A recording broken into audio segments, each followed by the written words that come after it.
E aí, meus amigos, tudo bem com vocês? Vamos dar sequência ao estudo da citação. Mais especificamente, nesse vídeo, a gente vai continuar analisando o artigo 240 do CPC naquilo que tange aos efeitos produzidos pela citação válida. Não sai daí, que eu volto já já.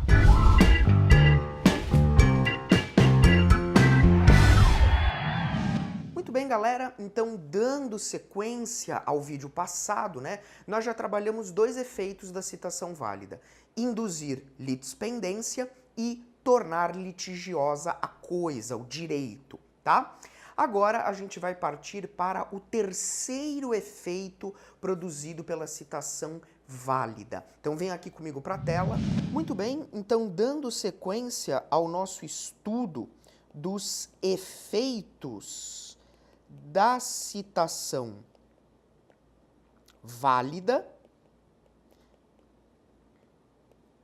efeitos da citação válida, nós estamos agora no terceiro efeito, que é constituir o devedor, em mora. Terceiro efeito da citação válida: constituir o devedor em mora. Tudo bem? Mas, professor, o que significa, esse efeito constituir o devedor em mora? Como assim? Veja, nesse momento, nós temos um ponto de encontro entre o processo civil e o direito civil. Porque, veja, a mora é um instituto regulado, disciplinado pelo direito civil, pelo Código Civil, tudo bem? Então, mora é assunto de direito material, de direito civil. Só que a gente precisa desse conceito de mora aqui no processo, Nós temos que fazer uso desse conceito. Então, a grosso modo, a gente poderia ficar vários vídeos só falando sobre mora, Mas não é esse o nosso propósito. O que é a mora, a grosso modo? A mora consiste naquela situação em que o devedor ele não cumpre com a obrigação, ele não realiza o pagamento da obrigação no prazo estipulado, tudo bem? Então, se uma obrigação vence no dia 20, tá? E no dia 21 ela ainda não foi cumprida, esse devedor está em mora, tudo bem? Só que o que acontece? Geralmente,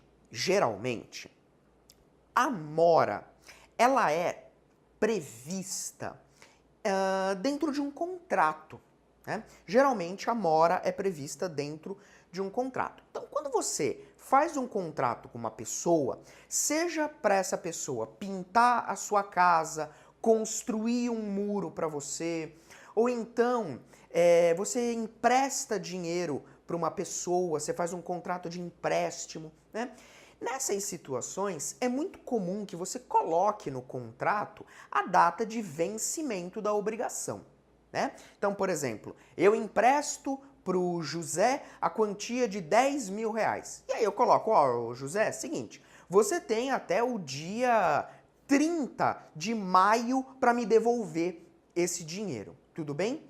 Gente, nesses casos, a mora vai estar configurada quando a obrigação não for cumprida na data do vencimento. Então o cara tinha, pelo contrato, que me construiu um muro em 3 semanas, por exemplo. Não construiu, extrapolou esse prazo, ele está em mora, tudo bem? Então a mora, geralmente, ela é prevista nessa situação contratual. Quando ela for prevista nesses casos, esse efeito da citação que nós estamos estudando, ele não vai ter muito sentido, Porque a mora, ela já foi constituída, ela já foi caracterizada quando a obrigação não foi cumprida no prazo combinado, no prazo contratado. Então não vai haver muita importância esse efeito da citação. Esse efeito, ele é mais importante quando não houver data de vencimento. Tudo bem? Então, por exemplo, eu tenho um amigo, né, que chega para mim e fala: Sérgio, eu estou passando por uma situação financeira muito difícil. Estou com todas as contas atrasadas, né? Estou com medo de ser despejado porque eu não estou pagando o aluguel. Pelo amor de Deus, eu preciso, vamos imaginar, de 20 mil reais para acertar a minha situação financeira, para eu começar a me reerguer.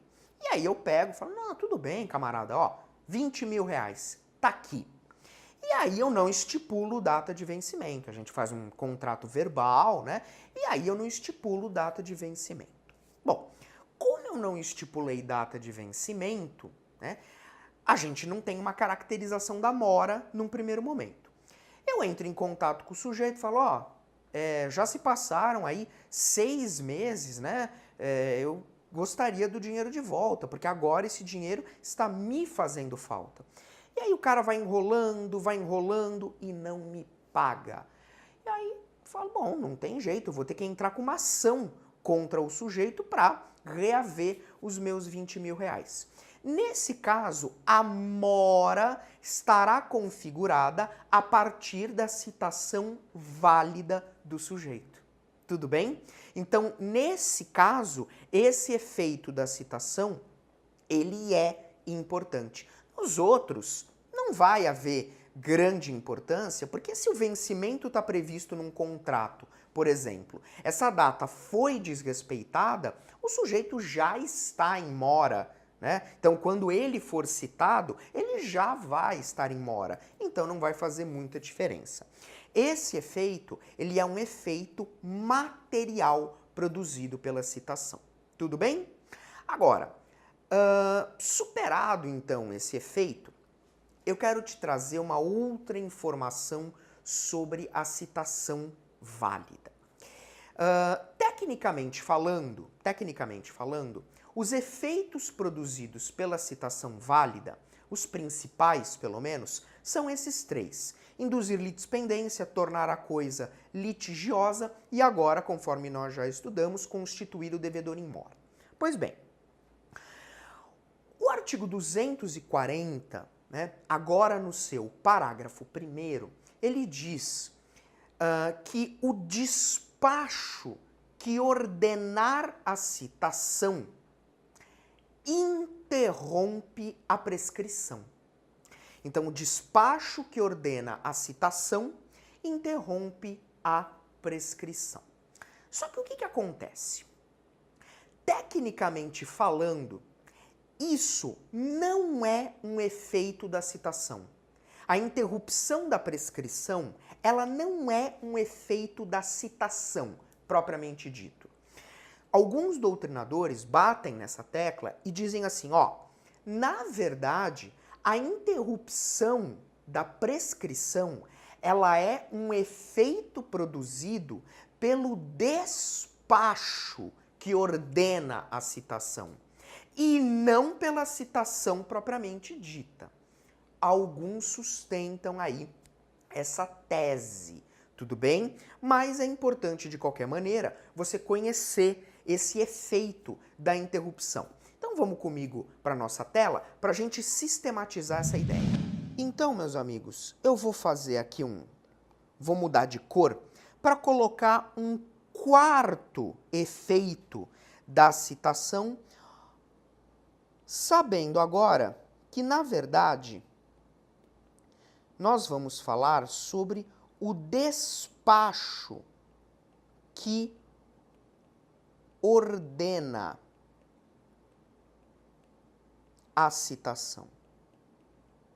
Então, na bem da verdade, né, o que nós vamos falar agora é do efeito produzido pelo despacho que ordena a citação. E esse efeito é a interrupção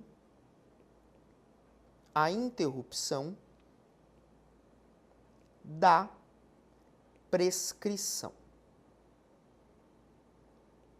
Então veja bem, né? No código anterior, no código de 1973, né, nosso extinto código, a interrupção da prescrição era um efeito material da citação. Isso no código velho, no código de 73, tá? A interrupção da prescrição era um efeito material da citação, tá? Só que o que acontece? O CPC 2015, ele basicamente reproduziu o artigo 202, inciso 1 do Código Civil.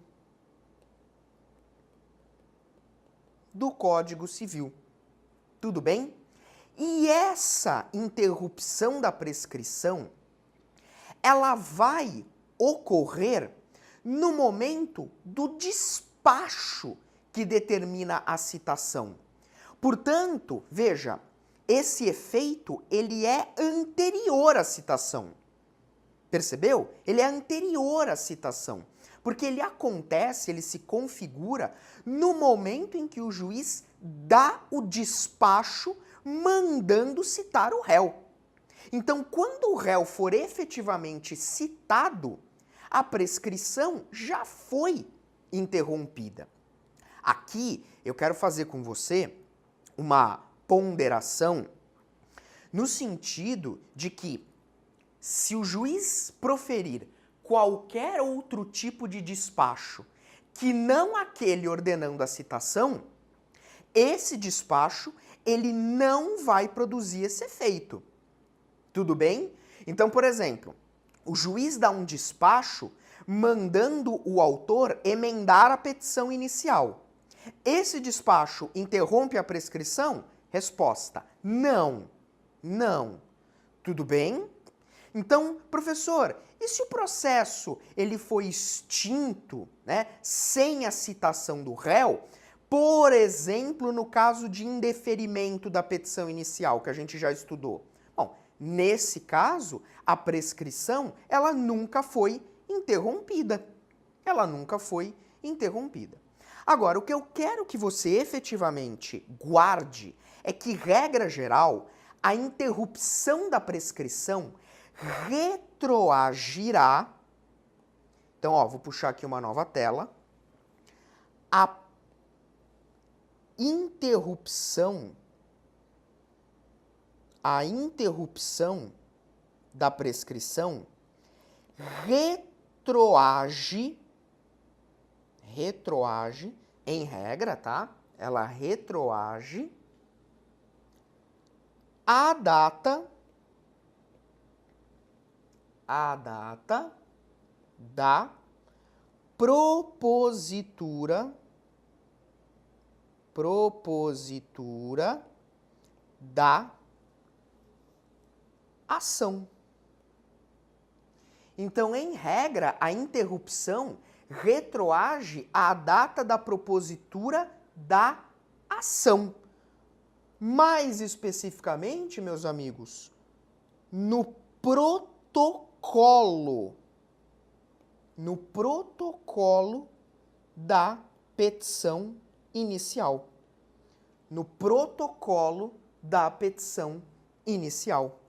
Tudo bem? Então, perceba, o efeito é produzido com o despacho que ordena a citação, tá? Mas a interrupção retroage até a data da propositura da ação. Professor, por que você disse que isso acontece em regra? Em regra. Pois é, eu disse em regra porque o parágrafo 3º do artigo 240 que nós estamos estudando, então artigo 240, parágrafo 3º do CPC, ele impõe ao autor alguns deveres para que essa interrupção da prescrição aconteça. Então, o que acontece? Veja, o código diz, autor, quando o juiz ordenar a citação no despacho, isso vai gerar interrupção da prescrição. E essa interrupção vai retroagir à data da propositura da ação. Então, isso para o autor é algo extremamente positivo. Isso é excelente, né? Isso é excelente, porque com a interrupção, você sabe que interrupção de prazo, nós já estudamos isso, interrupção significa zerar a contagem do prazo. Então isso é um baita benefício que o código concede ao autor. Só que para o autor fazer jus a esse, entre aspas, prêmio, ele tem que cumprir algumas medidas necessárias, ele tem que tomar providências necessárias. Por exemplo, ele tem que indicar o endereço do réu, ele tem que indicar o endereço do réu, ele tem que recolher custas, ele tem que eventualmente fornecer algum documento, tudo bem? E essas providências, elas devem ser tomadas pelo autor no prazo de 10 dias, tudo bem? 10 dias. Então, o autor ele vai ter 10 dias para tomar as providências necessárias para que a citação se torne viável. Tudo bem? Então, por exemplo, eu entrei com uma petição inicial e na minha petição inicial eu não coloquei o endereço do réu, porque naquele momento eu não tinha, vamos imaginar. Veja, pelo 240, parágrafo 3º, eu vou ter 10 dias para providenciar o fornecimento desse dado. Se não, o que vai acontecer? Se eu não cumprir com a exigência, não vai haver interrupção. Eu vou ter 10 dias para recolher as custas. Eu vou ter 10 dias para fornecer algum documento para possibilitar a citação. Se eu não ajudar, entre aspas, o Poder Judiciário, eu não vou ser beneficiário dessa interrupção da prescrição. Tudo bem? E isso, meus amigos, essa interrupção, repito, é extremamente benéfica para o autor. Tudo bem? Professor, uma pergunta, né, que depois de toda essa explicação me veio na cabeça. Geralmente, quando nós falamos em prescrição, a gente também pensa num instituto muito similar, que é a decadência, não é? Então, prescrição e decadência é como se fosse uma dupla sertaneja, né? Quando eu falo de um, falo do outro, né? E o que acontece? Nós sabemos que são institutos diferentes. A prescrição é a perda da pretensão. A decadência é a perda do próprio direito. Então eu te pergunto, isso que nós acabamos de falar sobre interrupção da prescrição, vale também para a decadência? Resposta, vale. Vale. Então, se o direito do autor estiver sujeito a um prazo decadencial, nós podemos aplicar a essa decadência o mesmo raciocínio que nós desenvolvemos até agora. O despacho do juiz que ordena a citação interromperá o prazo decadencial. A gente pode fazer uma analogia para aplicar o mesmo raciocínio. Tudo bem? Para nós encerrarmos os efeitos da citação, para a gente não precisar fazer um outro vídeo sobre esse tema, professor, me diga uma coisa. prevenção é efeito da citação? Prevenção é efeito da citação? Cuidado. A resposta é não. Não. No CPC 2015, a prevenção não é efeito da citação. Tudo bem? O novo Código de Processo Civil, Código de Processo Civil 2015, ele alterou um pouco esse mecanismo da prevenção, tá? A prevenção, ela está diretamente relacionada ao registro ou distribuição da petição inicial, tá? Prevenção não é efeito da citação no CPC 2015. Tudo bem? Com isso, meus amigos, a gente mata esse vídeo, concluímos aí o estudo dos efeitos da citação, mas ainda tem um ou outro assunto, um ou outro tema dentro de citação que eu quero falar com você. Mas isso a gente deixa para o próximo vídeo. Tudo bem? Forte abraço e bons estudos!